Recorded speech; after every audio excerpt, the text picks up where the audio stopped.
ناظرین السلام علیکم۔ خیبر پختونخوا ٹائمز کے اس ولاگ میں ہم ذکر کریں گے پاکستان تحریک انصاف کے اندرونی اختلافات کے بارے میں۔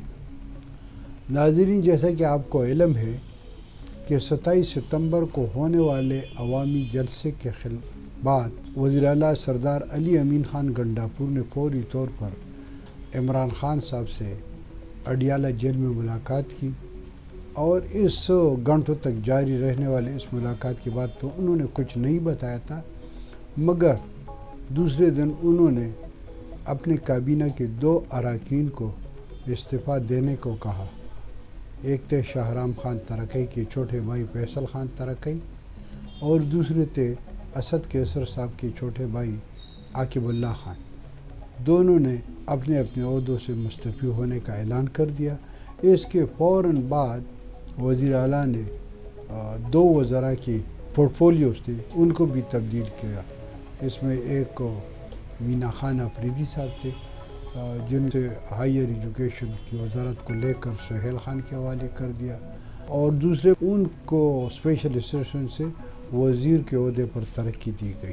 اسی طرح اگر آپ دیکھ رہے تو اس سے پہلے کئی ایک اور وزراء کی جب سے فیصل خان ترکی اور عاقب اللہ خان کے استعفوں کے بعد انہوں نے کابینہ میں مزید رد و بدل کا اعلان کر دیا ہے، اور جس میں ڈاکٹر امجد صاحب جو ہے ان کو دوبارہ فل فلیج منسٹر بنا دیا گیا، اور ان کی وزارت کو تبدیل نہیں کیا گیا، ان کے ساتھ ہاؤسنگ کی وزارت ہے۔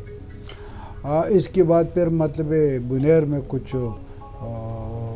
پاکستان تحریک انصاف کے عہدوں کے حوالے سے جون میں جو کیا گیا تھا فیصلہ تھا، اس کو واپس لیا گیا اور اس نوٹیفیکیشن کو معطل کر دیا گیا۔ اب وہاں پر بھی کچھ اختلافات ہیں، مگر اصل اختلافات جو ہے وہ فیصل خان ترکی کے جو بیان ہے اسی میں ہے۔ انہوں نے عاقب اللہ خان تو ابھی تک خاموش ہے، مگر فیصل ترکی نے منہ کھول دیا ہے، اور انہوں نے کہا کہ ان کے پاس تو ایک اختیارات بھی نہیں تھے، اور دوسرے ان سے ہر مہینے کروڑوں روپے کی ادائیگی کا مطالبہ کیا جا رہا تھا۔ پاکستان تحریک انصاف کے مختلف عہدیدار ان سے پیسے لینے کا اصرار کر رہے تھے۔ اسی طرح یہ بھی اطلاعات ہے کہ عمران خان نے جیل سے اسد کیسر صاحب اور شاہرام خان ترکی کو کچھ میسیج بھجوا دیا ہے، اور اس میسیج میں انہوں نے یہ وزارتوں کی تبدیلی کے حوالے سے یا مستعفی ہونے کے بارے میں جو فیصلہ ہے ان سے لا تعلقی کا اظہار کیا ہے۔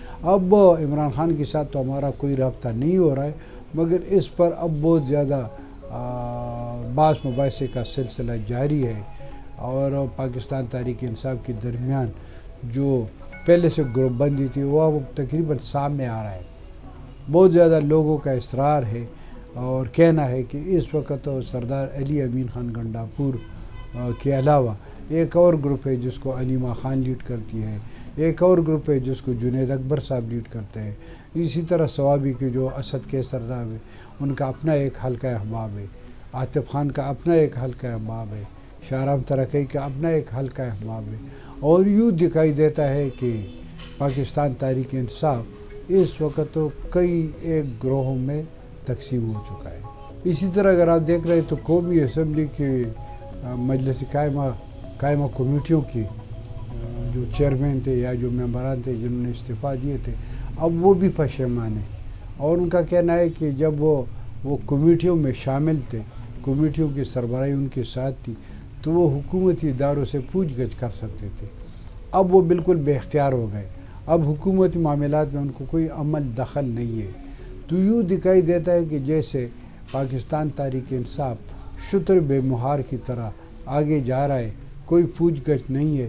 ٹھیک ہے، اس میں کوئی شک نہیں ہے کہ عوامی مقبولیت ابھی تک عمران خان کے ساتھ ہے، مگر اس عوامی مقبولیت کو وہ بروئے کار نہیں لا سکا۔ اس عوامی مقبولیت کا نہ عمران خان کوئی جواب دے سکا، اور نہ ان کے رفقائے کار، بالخصوص وزیر اعلیٰ خیبر پختونخوا، اور یہاں خیبر پختونخوا سے پاکستان تحریک انصاف کے جو قائدین ہیں وہ اس وقت اگر ہم دیکھیں تو خیبر پختونخوا میں لاقانونیت دن بدن بڑھتا جا رہا ہے۔ سرکاری اداروں میں اقربا پروری، اختیارات کے ناجائز استعمال، اور حتیٰ کہ کرپشن کے وہ زیادہ واقعات سامنے آ رہے ہیں. لوگوں کو سرکاری اداروں پر اعتماد نہیں رہا. اسی وجہ سے میں سمجھتا ہوں کہ پاکستان تحریک انصاف کی بس سے اب بات نکل چکی ہے. اب وہ بے بس ہو چکے ہیں. اس حالات میں ضروری ہے کہ پاکستان تحریک انصاف کے قائدین اپنے پالیسیوں پر از خود نظر ثانی کرے، آپس کے اختلافات کو ختم کر دے، اور ساتھ ساتھ دیگر سیاسی جماعتوں کے ساتھ ان کی جو محاذ آرائی ہے اس کو ختم کیا جائے. کیونکہ خیبر پختونخوا کے مسائل اس نیچ پر پہنچ چکے ہیں کہ کسی ایک پارٹی کے بس میں نہیں ہے کہ وہ ان مسائل کو حل کر دے، وہ ان چیلنجز کا سامنا کر دے. سب سے بڑا چیلنج جو ہے وہ سیکورٹی کی صورتحال ہے. آج بھی کل رات بھی خیبر پختونخوا کے دارالحکومت پشاور کے نواحی علاقے متنی میں ایک عالم دین کو نامعلوم افراد نے قتل کر دیا ہے. اور افسوس کی بات یہ ہے کہ اس جوان سال عالم دین کی والدہ کو جب اطلاع مل گئی تو وہ بھی مطلب حرکت قلب بند ہونے سے انتقال کر گئی. تو اسی وجہ سے میں سمجھتا ہوں کہ یہاں پر روزانہ کے حوالے سے اگر آپ دیکھیں تو پولیس پر حملے ہوتے رہے ہیں، ٹارگٹ کلنگ کا سلسلہ جاری ہے. تو سب سے بڑھ کر یہاں پر جو امن و امان کی صورتحال ہے، اس پر پاکستان تحریک انصاف کو چاہیے کہ وہ اپنے فیصلے کرنے کے بجائے دیگر سیاسی جماعتوں کو، دیگر سیاسی اکابرین کو بھی اعتماد میں لے، تب یہ مسائل حل ہو سکتے ہیں. ناظرین ہمارے ساتھ جڑے رہیے خیبر پختونخوا، پاکستان، افغانستان کے حالات سے باخبر رہنے کے لیے.